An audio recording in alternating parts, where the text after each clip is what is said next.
UFC Fight Night, Rafael Fiziev versus Mateusz Gamrot. Welcome to another UFC prediction and analysis video presented by yours truly here at Boxing MMA Picks. He goes by Zan, I go by Harris as usual, fight by fight breakdowns and analysis. From that betting perspective specifically, we want to let you know which fights are worth the value, which fights to avoid, which underdog has the best shot at winning, and some parlay action towards the end of the video as well. Make sure you hit the thumbs up on this video. Make sure you subscribe to the channel here at Boxing MMA Picks. And when it's all said and done after this video, we definitely want to hear from you in the comments. For this UFC Fight Night, it is taking place at the UFC Apex. We have 11 fights overall. 6 of them are going to be on the prelim, 5 of them on our main card. Let's get started with fight number 1 of our prelims. We're looking at Tamires Vidal versus Montserrat Rendon. For Tamires Vidal, she beat Ramona Pascual. That was back in her November debut. She's introduced as a jiu-jitsu and a Muay Thai fighter. Stand-up pretty solid in terms of her movement. The striking is pretty decent. It's patient. But with her, everything is big. Everything has a lot behind it. She's best when she's applying that consistent pressure. She has really good power as well. But again, her striking can get a bit wild. She could definitely use more technique in her style. She is dangerous though, right? We saw what happened in her last fight with that flying knee to the body to finish things. So can definitely be dangerous on the feet. Also, her clinch game is pretty solid. She's also physically strong, and she is a legitimate grappler. So watch out for that well-rounded game from Tamires Vidal. Going up against Montserrat Rendon, she's making her UFC debut. She fought on Invicta before that, undefeated at 5-0. No finishes to her name, though. She also has 2 split decision wins, including her last fight. So that's going to tell me right away that she finds herself in a lot of close fights. Background, bit more of a boxer than anything. She has a sort of in-your-face type of offense. She tries to press forward. She tries to use that jab to set things up. Relatively basic in her style, though. Not really the best striking defense. Not really the best at handling pressure as well. Rendon debuting here at 34 years old. So what that tells me, I don't think the UFC brought her here to be some kind of marquee fighter. If anything, this fight to me is more likely to be a bit of a showcase on the side of Vidal, 25-year-old Brazilian with potential. So I can see the UFC kind of setting up a fight for her to look good in. In my opinion, I do think Vidal should win pretty comfortably here. Though there are things that she has to make sure that she's weary of. Definitely has to be wary of Rendon's boxing, but I don't think that she will have an issue with it. I think that Vidal, more dynamic as a striker here, more dangerous as a striker, bigger power as a striker. I also anticipate Vidal having a huge ground game advantage in this fight as well. So my pick is going to be Tamires Vidal. I feel pretty comfortable about this one. Yeah, another one of those Brazil versus Mexico type of fights. A lot of times it goes the Brazilians' way. In this fight, the Mexican Rendon, I'm not impressed. I'll be honest. She's fighting a low competition, 4-4 Brittany Cloudy. Fight win split decision against a fighter that's 4-4. Claudia Zamora was 3-2. She got a unanimous there, but a fighter that was 2-1 split decision. So she's squeaking by these fights. She's not really putting on a performance that warrants that unanimous decision. And that's concerning fighting really low-level fighters. From there, she's going right into the UFC against a known up-and-coming fighter in the UFC that the UFC wants to grow. They like her style. She finishes fights. Flying knee in her last fight. The fight before that, she got a heel hook in the LFA in the second round. This girl is dangerous. She's aggressive, a dangerous overhand. If that lands, I could see that ending the fight. Women's MMA, you can never say you're really, really confident on certain fighters just because it is women's MMA. They make a lot of drastic changes between fights. But in this fight, I do think Vidal has her covered. I think she's better in every area. She's fought the better fighters, is more impressive. When she does fight the lower level fighters, she puts them away pretty quickly. Or has a clear-cut win. And again, she has a fight versus Carol Hosa a UFC vet in her second professional fight. So they definitely think, and at that point, Kara Holsa was 9-3. So they definitely think her people definitely think she's legit to have her fighting a person of Kara Holsa's level in her second fight. But I'm going to go with Vidal. I think she gets it done. I think she wins this pretty easily to start off the card. Second fight of our prelims, we have Mizuki Inoue versus Hannah Goldy. For Inoue, it's been 3 years since her last fight. She lost to Amanda Lemos back in August 2020. At the time, in terms of stylistically, good activity, good movement in her stand-up. Expect a lot of fades and fakes. Expect her to come forward, close the distance, bit of a boxing style with her movement and with her pressure. She's going to work that clinch. She's going to work those dirty box situations. She's going to work her grappling if the fight does make the way to the mat. She can work those submission attempts off of her back as well. So you got to be careful with her down there. You look at her record, they're 14-6, 9 of those 14 wins via submission. So got to be careful. She can be dangerous there. No takedowns landed in 2 UFC fights. Not really the biggest sample size, but with what I've seen, wouldn't really consider her to be a strong wrestler by any means, although she does have that grappling. Going up against Hannah Goldy, who lost to Molly McCann, that was just over a year ago. Pretty balanced, pretty patient as a striker. She throws a lot of leg kicks, has some good pop in her right hook, especially. Fights from the outside, fights from a distance. She's going to set up some decent combinations with that sort of from distance type of approach. But she is someone that you are able to outstrike her. I wouldn't consider her striking to be high level by any means. In terms of the ground game, she's landed 2 takedowns in 5 UFC fights. So I don't think that is an active part of her game. Expect her to keep it standing. I think in some ways this is a tough one because when you look at Mizuki, yes, she is the big favorite here, and I can see why talent-wise. We can't ignore that 3-year layoff, right?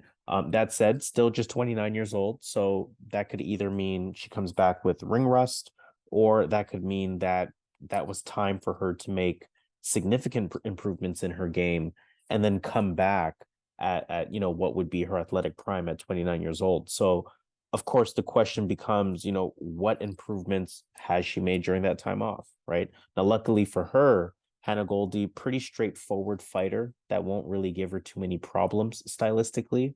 Based on the fighter that Mizuki was 3 years ago, I like her style against Hannah Goldy for the same reason that I liked Molly McCann's style versus Hannah Goldy when considering Goldy's last fight. And what I mean by that is Goldy's style, it allows for fighters with more forward pressure, with more pace to win rounds against her, right? She's coming down in weight as well, so she will be the bigger, stronger girl, but I don't think that's going to mean much in this one. What I'm expecting is forward pressure on the side of Mizuki. I'm expecting more activity on the side of Mizuki. And neither fighter really has diverse enough of a game to expect anything too crazy to happen outside of that, right? I think the fight is going to be a pretty basic fight, all things considered. So I do like Mizuki to get it here, but I'm going to sort of warn, I wouldn't add this 2 parlays despite how good I feel about Mizuki, because you just can't ignore a 3-year layoff. Too many variables in my opinion. But in terms of making a prediction, I'm going to go with Mizuki. Okay, another women's MMA fight. Let's start with Hannah Goldy. No urgency on her end when she's fighting. She just kind of it kind of looks like a sparring match, just bounces around the ring. Doesn't really hit with purpose. But again, she does have that physical strength.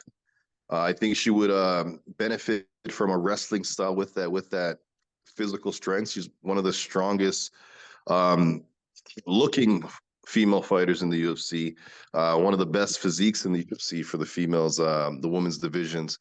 But again, she doesn't use it because she doesn't grapple. So she's not really utilizing that physical advantage that she has on almost any female in that weight class. So this fight, I think it's pretty clear cut here. I think Mizuki Inoue is going to be the the fighter fighting, throwing with intention. She's going to be trying to hurt her, has the better boxing, a decent one too. That's going to take her far in this fight. Because with Hannah Goldy, she throws a lot of wide shots. She's not really that good with the striking. Again, when she does fight, it doesn't look like she's trying to win these fights or finish these fights. She's just kind of treating like a sparring match, and Mizuki's looking to hit you right in the face, hurt you. She does have some takedowns. She does have a ground game as well. I just think she's a more dangerous fighter. I just don't see how Hannah Goldy wins unless she's able to land a big shot or some type of submission, because over 3 rounds, I think that the way she fights is not going to win a decision. Mizuki's going to be landing the better blows. If she doesn't get a finish, I definitely think she wins a unanimous type of decision here. Right, let's move on to our third fight. We have Mohammed Usman versus Jake Collier. Heavyweight fight here immediately. That is a heavyweight beware. Jake Collier is on a 3-fight losing streak after a unanimous decision loss to Martin Buday back in April. He's pretty light on the feet as a heavyweight, decent movement around the ring. He's going to switch stance at times as well. Really likes that calf kick, really likes to use fakes and level changes in his attack. He does have a good jab. Striking is pretty clean, all things considered. Not really afraid to engage with his opponents at all either. He has a decent clinch. He stays active. He can land takedowns, though it's not really a super active part of his game. We see the numbers there at just 0.8 takedowns per fight. Cardio, not the greatest. He will definitely slow down as the fight goes on, but the same can be said about many heavyweights. So no shame there. Mohammed Usman, on the other hand, 2-fight winning streak. After a unanimous decision win over Justin Tafa, that was back in April. Not really the biggest heavyweight. He fights around 240 pounds. A lot of fakes and level changes to go along with a decent regular jab that he's going to use. His striking technique is not really the cleanest, but he has big power. So he can be dangerous on the feet in that regard. He's going to use that sort of threat of the power to shoot for takedowns. You know, those level changes, those fakes, the power, that's going to lead to him shooting for takedowns, and he can be really explosive. But beyond that, I just don't think the overall talent level is that high with him. I do think he's a little bit limited. I do think he's a bit hittable. I don't think he sets up his offense that well, but he does have that equalizer, which is the big power, which is the wrestling approach that he can use. And this is an interesting fight, a bit hard to predict as well, because I think that both guys have holes in their game. Both guys have components of their game that you just don't want to rely on if you're on the betting side of either of them. I think the key stat in this fight is Jake Collier's 67% takedown defense. I anticipate Mohammed Usman being able to sort of spam those takedowns, if not at least kind of go for that clinch control time against the cage if he can't actually land the takedowns. I can anticipate Collier being the much better striker, but the thing with Collier is that, you know, he can only look good for so long until he starts to slow down. So I think that Usman's style can be effective in this fight. I think that he can stay in Collier's face. He can close distance. He can use the clinching. He can try to land takedowns.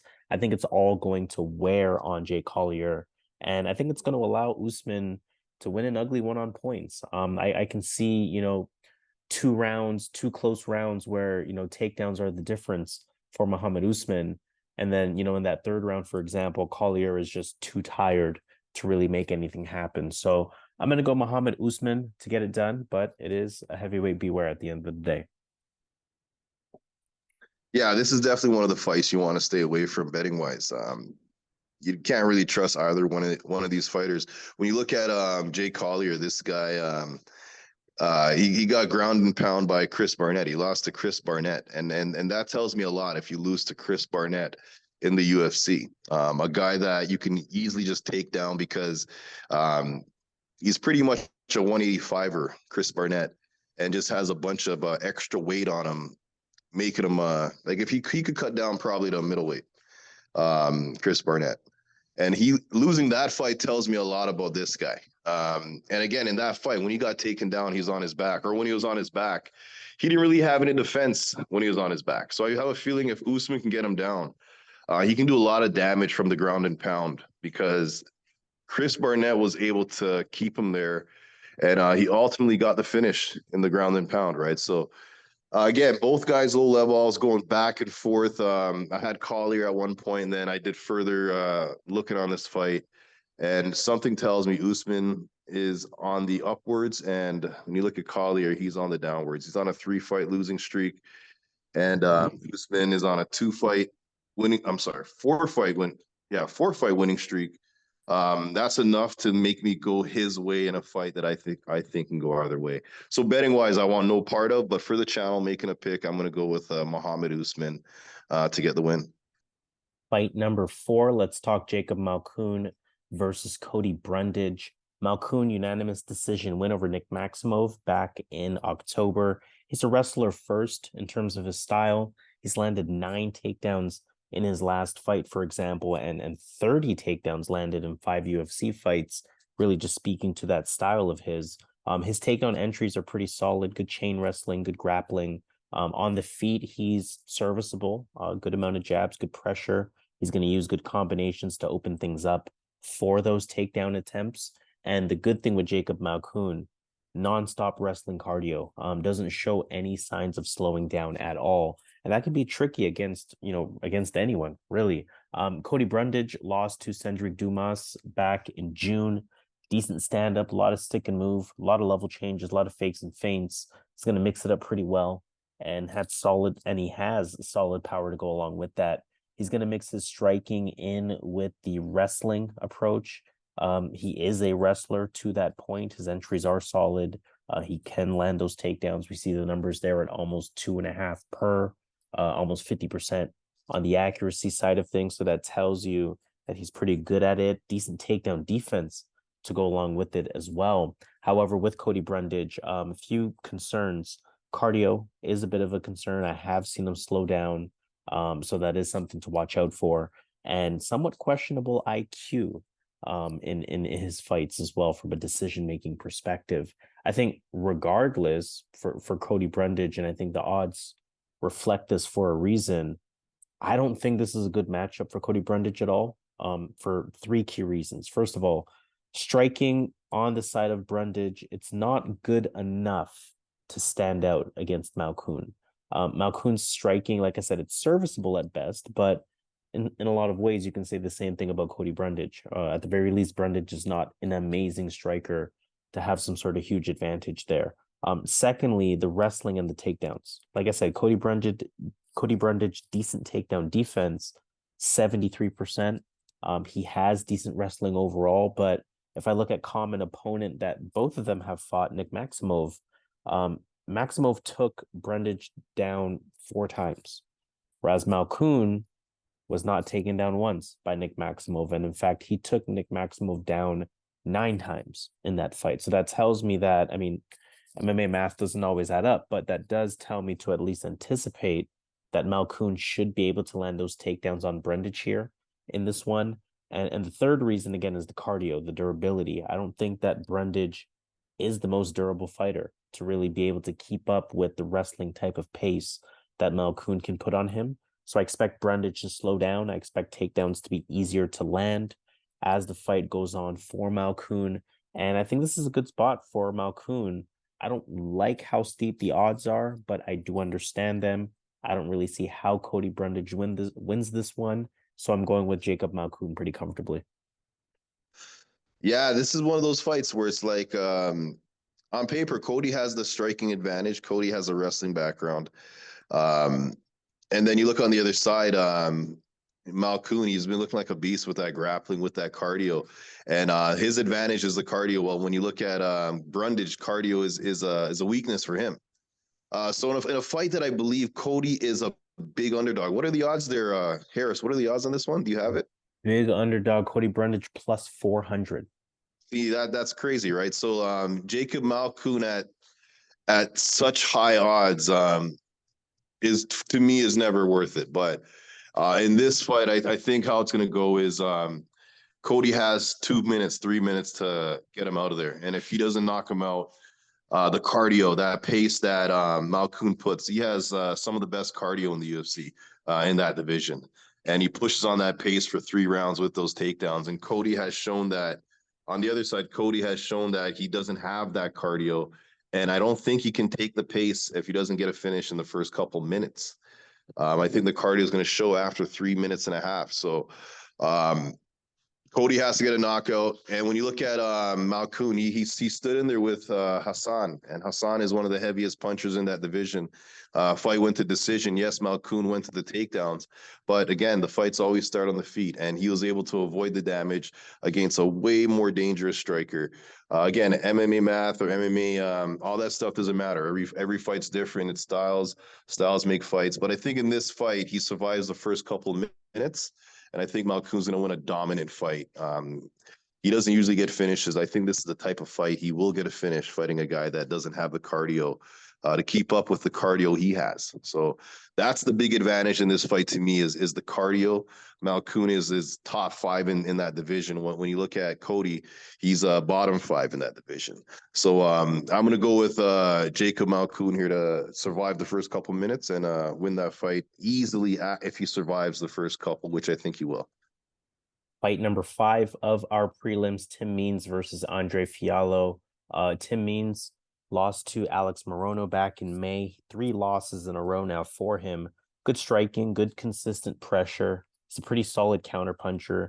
He also likes those clinch situations against the cage. Look for him to use dirty boxing in those situations. Also going to look for takedowns in those situations. The takedown numbers don't really suggest anything substantial. Just 1.2 takedowns per fight statistically. But he has landed 7 takedowns in his last 3 fights. So it does show that he's going for it a bit more often lately. Not really the best striking defense. He'll take a hit. You know, he's prone to those leg kicks. We've also have seen him get taken down pretty easily. Takedown defense sitting at just 65%. So watch out there, although that probably doesn't matter in this fight because he is going up against Andre Fialho, who hasn't landed any takedowns in 6 UFC fights, despite wrestling that he somewhat gets credit for. Also has just 60% takedown defense, so he can definitely be vulnerable there. But overall profile for Fialho, he lost to Joaquin Buckley back in May. He's also on a 3-fight losing streak. You always got to highlight his power. He's introduced as a boxer. 13 of his 16 wins are via KO, TKO. Good at staying in front of you, good at controlling center, good in and out movement, the fakes, the feints, the head movement, it's all there in that boxing style. And he's pretty composed as well, all things considered. But again, relatively one-dimensional as a fighter. He's going to stay in front of you. He's going to look to strike with you, primarily hands at that. But he can be dangerous in that one dimension, right?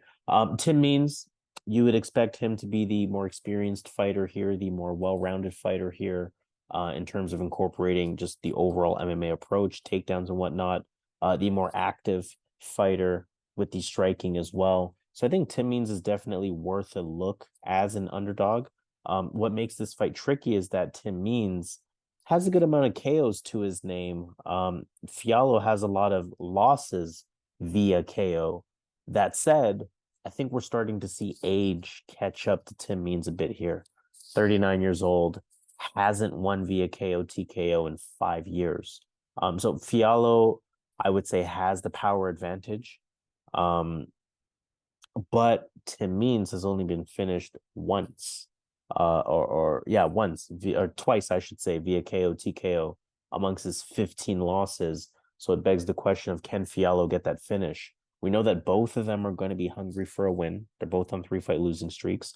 But to me, call it bias, but I just can't ignore that age discrepancy as it relates to who's potentially hungrier in this fight. I feel like Fialho, more to fight for, fresher, with the power, 29 years old versus Tim Means is 39 years old. And in a fight that should involve a lot of striking, I don't know if Tim Means will be able to take Fialho's power, despite just 2 of his 15 losses via KO, TKO. I can see Fialho catching him at some point, but it's kind of a super shaky pick, right? Because betting-wise, I'd almost recommend dog or pass, dare I say. But in terms of making a pick, I think I'm barely going to go with Andre Fialho, even though I do recognize Tim Means as the better overall MMA fighter. So again, I'm going with Andre Fialho, but I think this is a bit of a shaky pick. Yeah, it's one of those fights you can't really feel confident on either side. As you said, both guys are on a 3-fight losing streak. But you got to look at those 3 fights that they both lost, and the 3 fights Means lost. He lost 2 fights by submission, and he lost a split decision. In the Alex Morono fight, he was actually looking good in that fight up until that submission, possibly was winning the fight up until he got submitted against a good opponent in Morono. And when you look at Fialho in his 3-fight losing streak, he got head kick knocked out by Buckley. He got spinning back kicked and punches by Salikov. And he got a right cross by Jake Matthews. So he got knocked out cold in all these fights. And this guy is not really known for submitting fighters. Again, Means in his last 3 fights has only lost by a split decision, and he lost 2 submissions. He wasn't knocked out in those fights. And when you look at Fialho on the other side, he's been knocked out all 3 times. So the durability, I think, is on the Means side. Clearly, I think he could take the better shot. I think Means is the more skilled guy. The only factor in this fight is the age. But again, Means was looking good against Morono, a tough guy that I think would put his hands on Fialho and would win that fight. Means was looking good in that fight against the younger fighter. And then he took him down, went for a takedown, and then in taking him down, he got caught in a guillotine choke. Had he not gone for the takedown, who knows, right? But again, Means is the smarter fighter, high IQ. I'm going to go with the underdog here. I'm going to take a shot here. Betting wise, again, I can't feel confident on either side. 3-fight losing streak on both sides, so they're both used to losing the last couple fights. I can't really put any confidence there. For the channel, making a pick, I'm going to go with the underdog. I think there's value here on the Mean side, just being the guy. And another big thing in this fight is the cardio. And Fialho tires down, slows down after that first round, and Means, as we know, can go 3 rounds. And he has a big advantage in the cardio. So it could be a fight where he just has to survive that first round, and then he kind of cruises the rest of the way because of his advantage in that cardio. I think that's gonna be a big thing here. So I'm gonna go with Tim Means as an underdog here to pull off the upset here. Final fight of our prelims. In that case, we have Dan Argueta versus Miles Johns. Miles Johns, unanimous decision win over Vince Morales back in November. Pretty decent on the feet. Good jab, good power. A lot of fakes and feints to set up that power.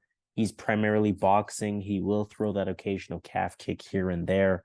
Output really isn't the greatest. He is a lot more effective when he's the one putting on the pressure, increasing the output, increasing the combinations. He has that in him, but he doesn't really fight at the highest pace in general. He also has good wrestling when he chooses to go down that path, although he lands less than 1 takedown per fight at just 19% accuracy. So that's going to tell you he definitely prefers the striking stylistically. He also has a good ability to keep fights on the feet. You're looking at 92% takedown defense on his side. Cardio could be a problem with Miles Johns, especially for higher paced fights. So let's see how this one goes, because he's going up against Dan Argueta, who potentially has the capability of putting a higher pace on you. He had a no contest versus Ronnie Lawrence back in June, if you remember that fight. It was essentially stopped too early. So it was ruled a no contest. Southpaw, he's going to switch stance as well. He is a wrestler first. He's going to rely on that ground game, good wrestling, good damage, and activity when he is on top. Again, going back to that point of pace, good ground IQ to be able to keep you on the ground. Pretty aggressive on the feet. He's going to use fakes, feints, definitely going to force his way forward, and he's going to use that aggression to close distance, to try to pin you against the cage, and to try to work his way to a takedown. Defensively, ground game is not the best, just 50% takedown defense, so he is a bit prone to the type of style that he likes to use on other fighters. Now, stylistically, I think this is a good matchup for Dan Argueta. I get why he's the favorite here. Now, I will say that Miles Johns has good underdog value as the better striker, as the fighter with excellent wrestling, or at least excellent takedown defense, the ability to keep it on the feet, where I think he's the better striker. But with Dan Argueta, good size for the division now in his second fight at 135. We know that he came down in weight not too long ago. His wrestling is effective, and it's not necessarily predicated on, landing a big takedown. So yes, I do think that Miles Johns has the takedown defense that's necessary, but Dan Argueta is the type of fighter to, work the back, try to drag you to the mat, try to work the positioning, try to work the top control, the back control, things like that, find different ways to wear you out. And even though his striking is definitely not better than Miles Johns' striking is, I think, he goes at a higher pace with more consistent forward pressure. And I think that can work for him. I think that pressure, that pace is going to allow Dan Argueta to wear on Miles Johns, gas him out, be the more durable fighter than Miles Johns is, and be able to pull a unanimous decision type of win. So I'm going to go Dan Argueta, although I do recognize the underdog value on Miles Johns. I do think Dan Argueta will get it done. Yeah, for me, this is one of those fights where I look at Miles Johns. I think he's the more skilled guy. I think he's an athlete in there. He has a wrestling background. He's gonna have a striking advantage. He has finished people in the UFC with the strikes. So he hits a lot of points here in this fight. He's good everywhere. Big thing though is that cardio, and he does slow down heavily as the fight goes on. If he does start wrestling, he's going to be really, really gassed throughout the fight. And if Dan Argueta initiates wrestling in this fight, which I anticipate, the longer the fight goes, I don't think Miles Johns is going to be able to keep up cardio-wise. I think this is a spot that the underdog can win because, again, as I said, I think he's the better striker, the more dangerous guy on the feet. I think because he's a wrestler, he can do enough to keep it on the feet. And he can land a really hard shot, or he can do some damage on the feet to get the win. But again, if he doesn't get that win early, I see him slowing down. And Argueta does have the pace. He does have the cardio to go the 3 rounds, and he does have the wrestling. We're going to find out whose wrestling's better. But again, when you're tired, it doesn't matter a lot of times who's better at that point. So I'm going to go with Argueta, putting on a pace here. But I do think this is a fight you got to be careful with. I see Argueta is the favorite. He should definitely win the fight. But again, if Miles Johns comes into this fight prepared, he already has the tools. He just has to correct that cardio, and I can easily see him winning a fight here. But again, he hasn't shown that heart yet. Argueta looks like he's on the way up. Miles John looks like he's kind of plateaued. He's not really improving each fight. So I'm going to trust in Argueta here because he is showing improvements between fights. So Argueta is my pick in this spot. Let's move on to our main card where we have 5 fights overall, 5 pretty good ones at that. Fight number 1 of our main card, Ricardo Ramos versus Charles Jourdain. Charles Jourdain beat Kron Gracie back in May. He's a good dynamic striker. He can switch stance, has some good pop, has good explosiveness. 8 of his 14 wins are via KO, TKO, add another 4 via submission. So he's definitely a finisher. He's a really good counter striker, has a really good calf kick, and just overall a high action fighter, good forward pressure, good cardio as well. Where he is a bit vulnerable is just 48% takedown defense, which could definitely work against him in this fight specifically, going up against Ricardo Ramos, who beat Danny Chavez 15 months ago. Ramos, good overall fighter, good flow in his stand-up, leg-heavy attack, good feints, decent hands as well. He's light on his feet. He's quick on his feet, and he's pretty dynamic as a striker. We saw that especially in his last fight with that spinning back elbow finish. Good wrestling. We see the numbers there, 2.5 takedowns per fight, almost 60% on the accuracy side of things. So definitely has solid takedowns. Brazilian, so unsurprisingly, he has good jiu-jitsu to go along with that. One thing I noticed with Ricardo Ramos that will matter for this fight, not really the best at keeping his opponents down once he lands that takedown. And that part specifically makes this a really good fight where I expect a lot of back and forth action, both guys having their way. Both guys are very dynamic strikers. I do think that Charles Jourdain has the striking advantage, though. I think he's more dangerous. I think he throws with a bit more activity compared to Ricardo Ramos. I think that Ramos will be able to land takedowns. I think he can land takedowns, but I don't think he's going to be able to capitalize on those takedowns that much because, first of all, Charles Jourdain does have good grappling, good scrambling, good ability to get back up. But also, secondly, like I mentioned, Ramos is not really the best at holding guys down if he does land that takedown. So, again, a lot of back and forth in this one. I do think that it can go either way. This is one of those sort of higher level fights where anything can happen. You can make cases for both sides. But my pick will be Charles Jourdain because I think I can trust his pace more throughout the fight. I think that Ramos is more likely to slow down if this is a high-paced fight. I don't like it enough to bet on it, but I do like it enough to predict that Charles Jourdain will pull this one out. Yeah, I'm on Charles Jourdain all day in this fight. Like Charles Jourdain showed me that Kron Gracie fight, that this guy is able to fight smart, not entertain the grappling, just keep it on the feet and not even throw much kicks, right? Because that could get him taken down. He just did a lot of hands in that fight and piece of Kron. That IQ showed me improvements in his game that he didn't have a lot of times. He would entertain the grappling with against guys that he shouldn't have. In this fight against Ramos, he should not entertain any type of grappling, and I think he's going to do what he did in that fight against Kron Gracie, that his previous fight. He's going to keep it on the feet, not entertain any of that grappling. Ricardo Ramos doesn't have the best takedowns, and not only that, just look at the guys.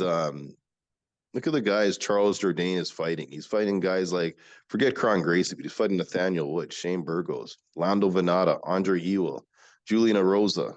He's fighting Marcel Rojo, Andre Fili, right? When you look at Ricardo Ramos in his long time in the UFC, he's fighting guys like Danny Chavez, Bill Algeo, Laron Murphy, okay, Eduardo like Journey Newsome, like come on, Ayman Zahabi. Like, come on, man. Like this, it's not even close, right? It's like levels, right? Jourdain came into the UFC and he's fighting killers off the bat. And I think those battles that he had with Nathaniel Wood, I think the battles with Shane Burgos, especially that Shane Burgos fight, a lot of people thought he won that fight. He leveled up in those fights. He leveled up a lot. And I think he's ready for a guy like Ricardo Ramos, a guy that is not known for the best takedowns. I think he's gonna be able to do enough to keep it on the feet. Ricardo Ramos does have those like spinning back elbows or spinning back fists or spinning leg kicks, so he can definitely catch someone by surprise. But I think Jourdain has enough footage of his opponent to know that those crazy shots can always come at any point. So I think he's going to be ready for that. If nothing crazy happens in this fight, I think Jourdain's a better fighter. He's going to do enough like he did in the Gracie fight to keep it on the feet. And on the feet, he's a way better striker than Ricardo Ramos. So I like Charles Jourdain in the spot, and I think he gets it done here. Second fight of our main card, let's talk Bryan Battle versus AJ Fletcher. Bryan Battle beat Gabe Green back in May. 4-1 in the UFC now. Decent movement. He's pretty light on the feet. He's going to fight from range, especially with a 10-inch reach advantage in this one, another 3 inches in height.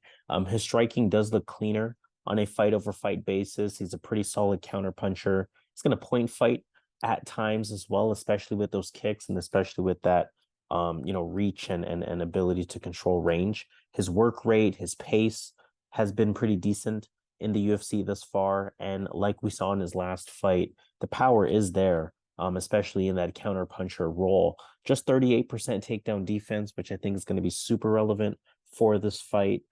From what I've seen with his defensive ground game in general, not that great. So it's going to be interesting to see what AJ Fletcher can do, who beat Themba Gorimbo back in February.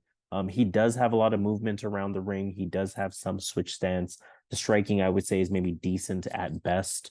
Look for feints, look for level changes, look for consistent forward pressure.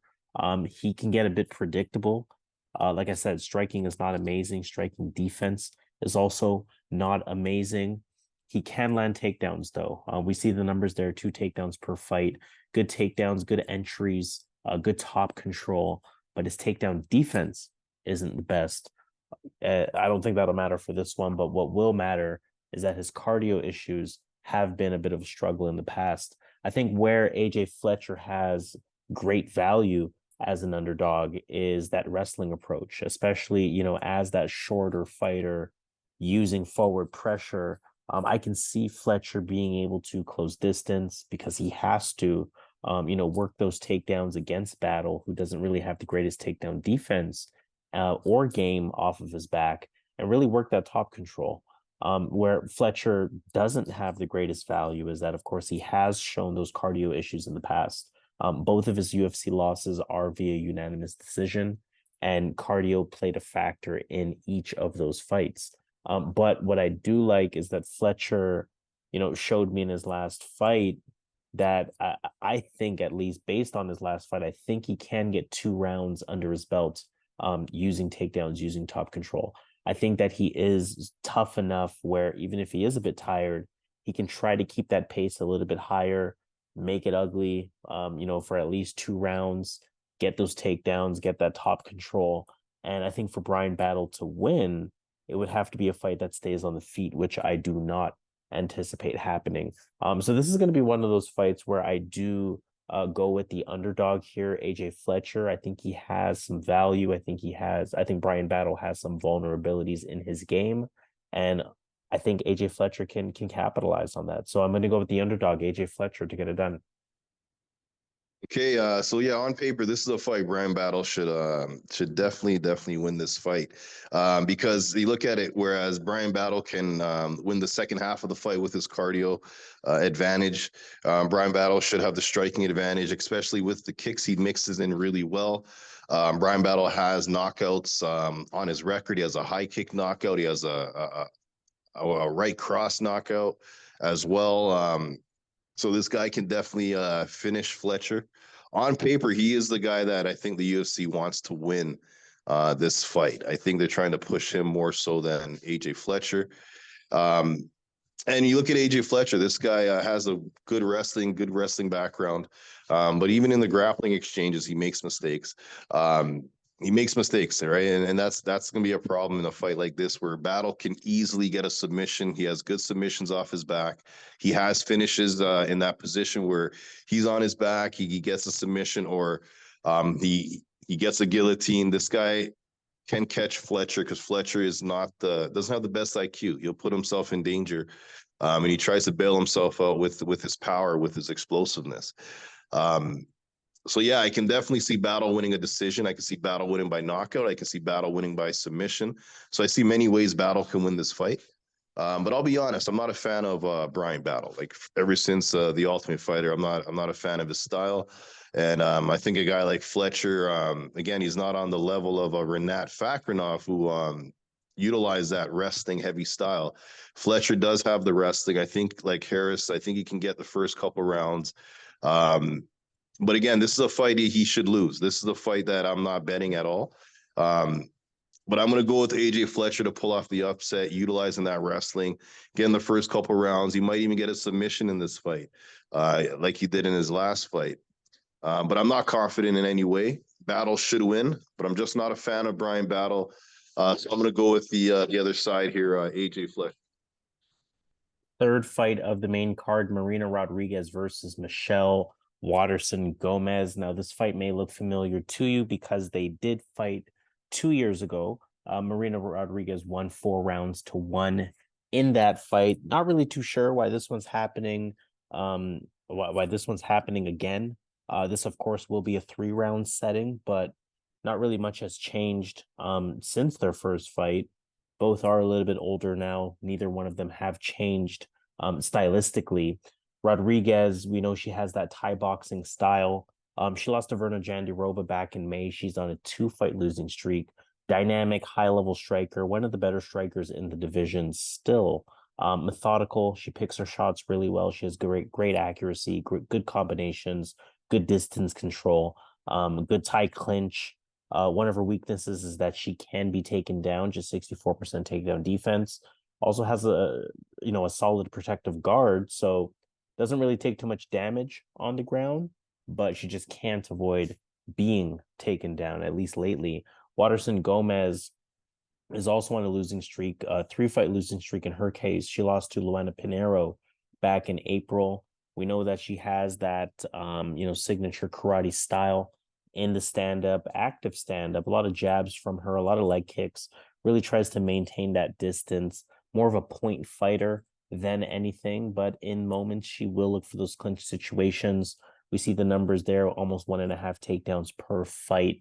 She does have that ability to land it. She can be effective on top, but let me not spend too much time on this one. Like I said, I'm not too sure why this one's happening. Again, Marina Rodriguez clearly won that first fight.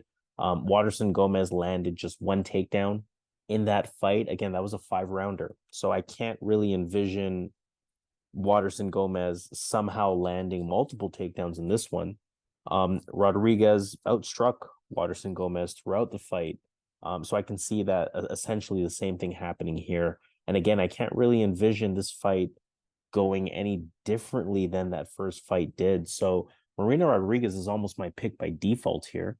The odds don't surprise me at all. I think that Marina, more relevant in the division.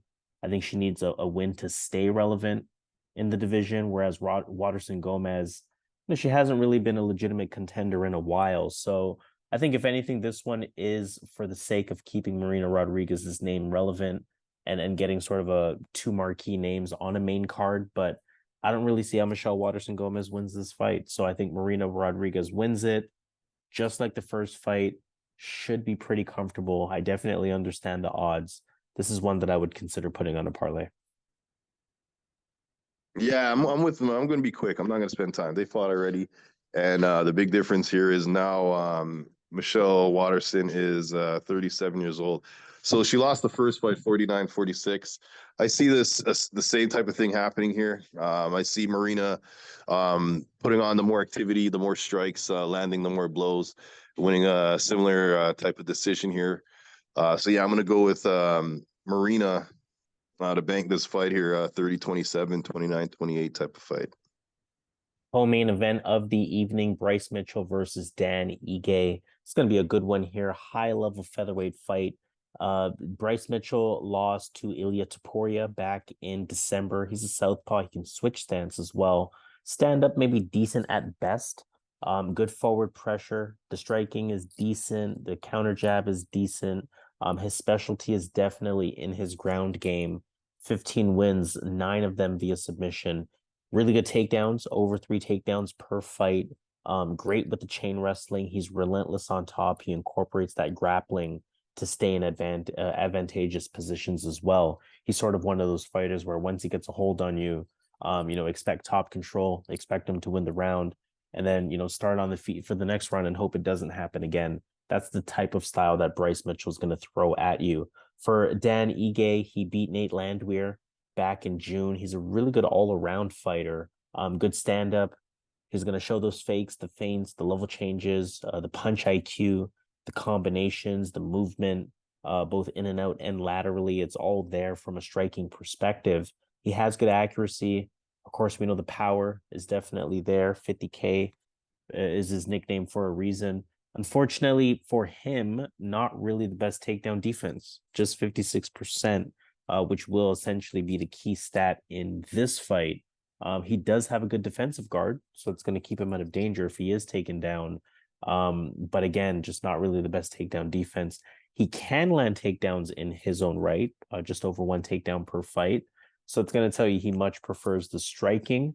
Otherwise, again, you're looking at a good overall fighter with solid IQ all around. My fear for Bryce Mitchell in general, just at this level, ranking wise in the featherweight division, is that, just like in his last fight versus Ilia Topuria, he can be a bit limited depending on who he faces.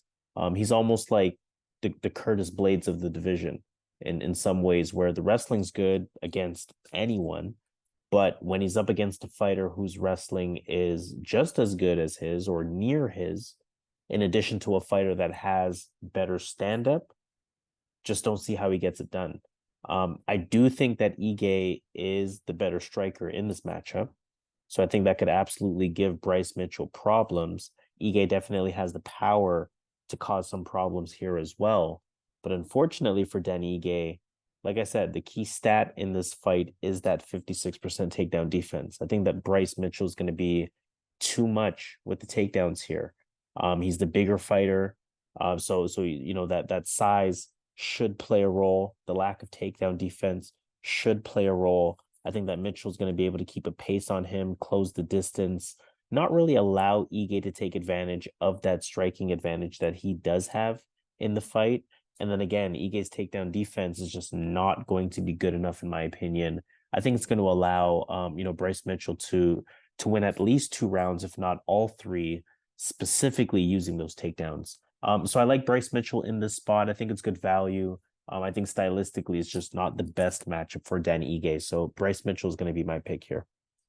Okay, so one thing I have to state is his takedown defense is it's not that bad, right? It's a situation where this guy fights the best of the best, and anyone they give him, Movsar Evloev, that Russian wrestling monster, got 9 takedowns on him, and Mirsad Bektik, another really high level wrestler, got 3 takedowns on him. So these are the type of fighters that kind of skewed those stats a bit. But all in all, I don't think Bryce Mitchell has the wrestling of a Movsar Evloev. I don't think Bryce Mitchell can wrestle like Mirsad Bektic either.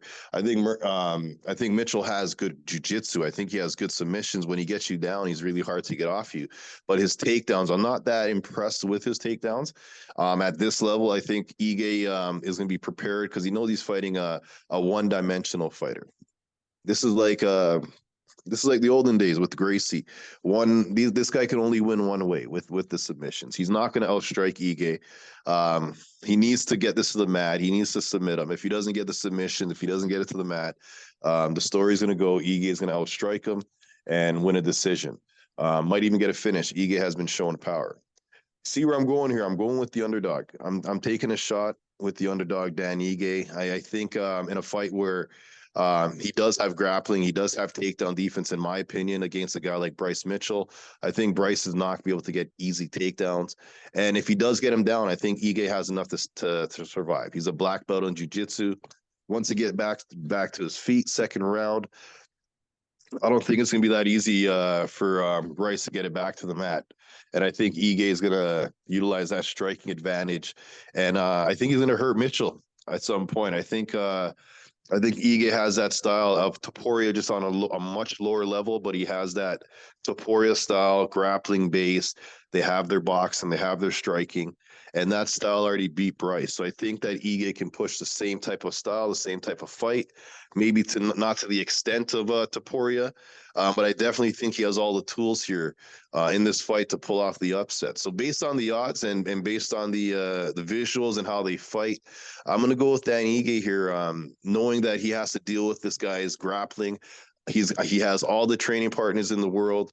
He works as an agent on the side. His company, Dominance MMA, they have almost every fighter. So I'm sure that he can train with anyone that he wants to get him prepared for the takedowns from Bryce Mitchell. So I'm going to go Dan Ige to pull off the upset, the biggest win of his career. Main event time. Let's talk Rafael Fiziev versus Mateusz Gamrot. High stakes lightweight fight here. Rafael Fiziev majority decision loss to Justin Gaethje back in March.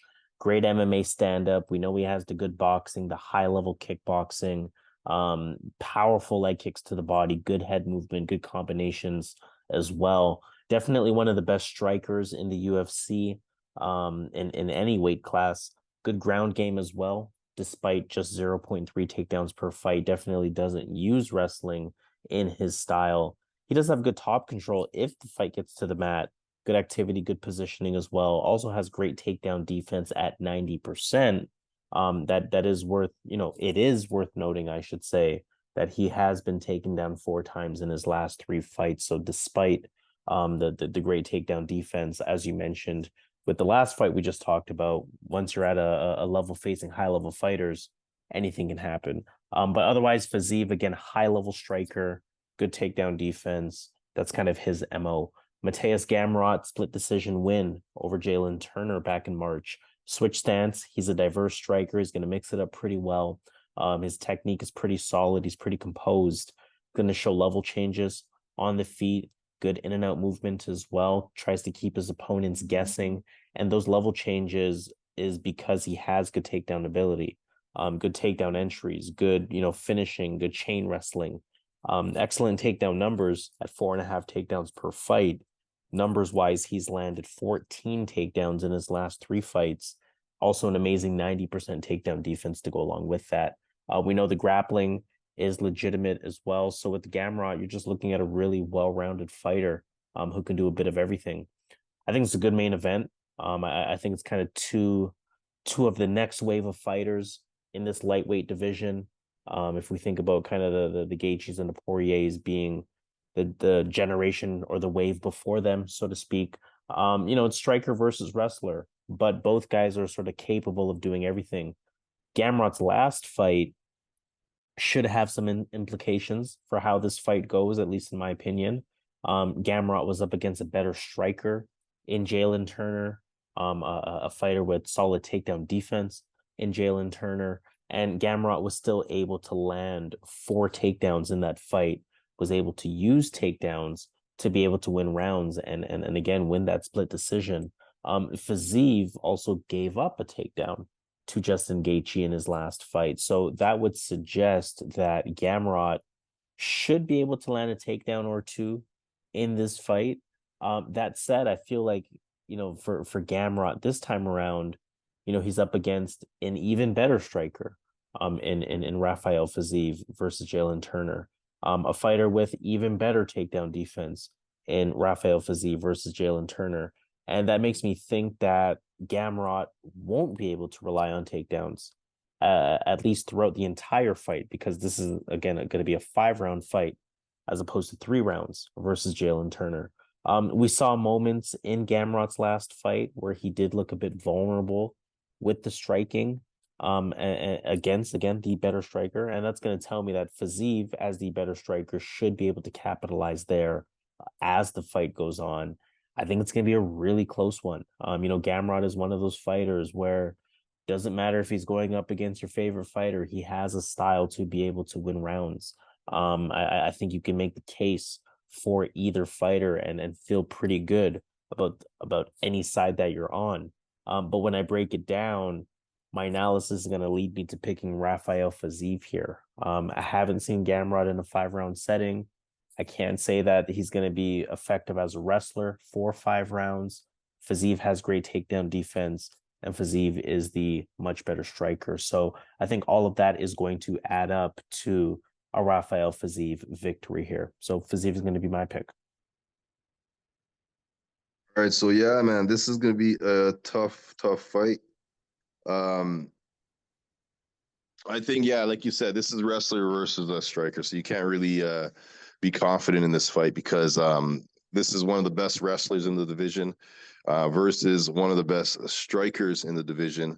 And like you said, man, I agree with the analysis that Fiziev has better takedown defense than a Jalen Turner, has better striking, more dangerous striking, more committed striking than a Jalen Turner. But I will say Gamrot did go 5 rounds actually with Arman Tsarukyan, and in that fight, his cardio is what won him the fight. So his cardio definitely can hold up for 5 rounds. He was going for takedowns in the 3rd, 4th, 5th round, getting them against one of the top 5 wrestlers in the division. So you got to think that as the fight goes on, he's going to be able to get these takedowns against Fiziev, unless Fiziev can hurt him. And I think he will. I think as the fight goes, from the beginning of the fight, Fiziev's going to be throwing those leg kicks. As you know, those leg kicks, they pile up. By the 3rd round, I think he's going to have landed at least 30 leg kicks at that point. And I don't think takedown is going to be that easy for Gamrot. I think Fiziev has enough to win the first 3 rounds. And then if he slows down, Gamrot gets the next 2. That's a win for Fiziev. But I'm not confident in this fight because it's who's going to bring the fight in their area. If Fiziev can keep it striking, he wins. If Gamrot can keep it wrestling, he wins. Right. So we can't really predict when it's one of the best strikers and one of the best wrestlers. So this fight literally can go either way because these guys are mirror opposites as far as their style goes. One guy wants to wrestle, one wants to strike. But I'm going to go with the striker here.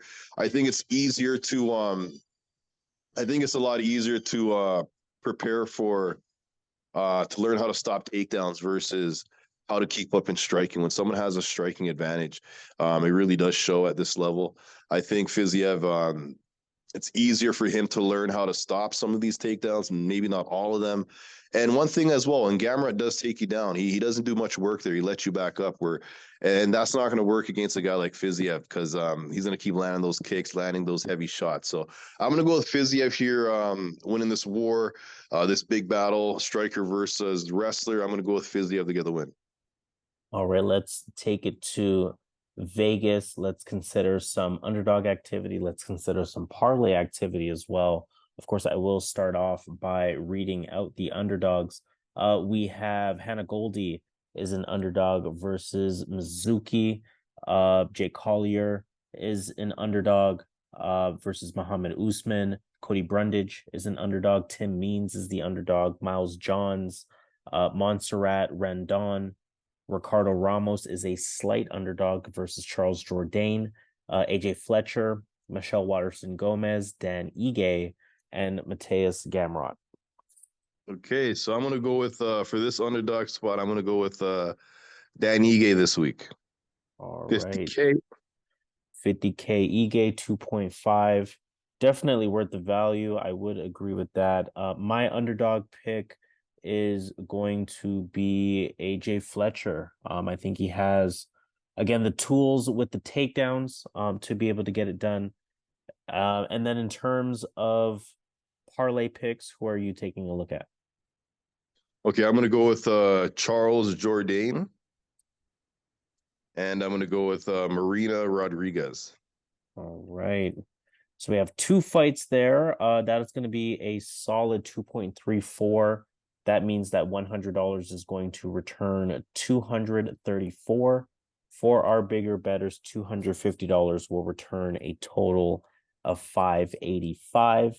In terms of my picks, I'm going to go with a much safer route. This time around, it does include Marina Rodriguez, but then where it goes from there is Jacob Malkoun and where is she? Tamires Vidal. So those three fights is going to be a 2.18. That means that $100 will return $218. For our bigger bettors, $250 will return $546.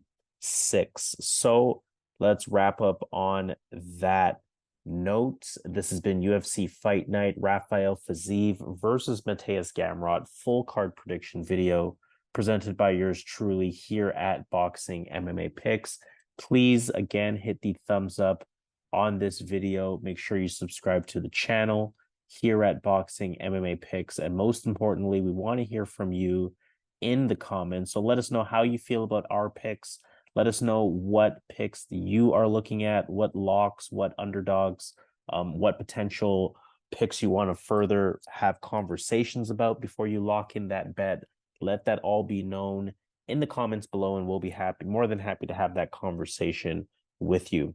Officially signing off, this has been UFC Fight Night. Rafael Fiziev versus Mateusz Gamrot. He goes by Zan. I go by Harris. We are Boxing MMA Picks, and in our usual fashion, let's get this money.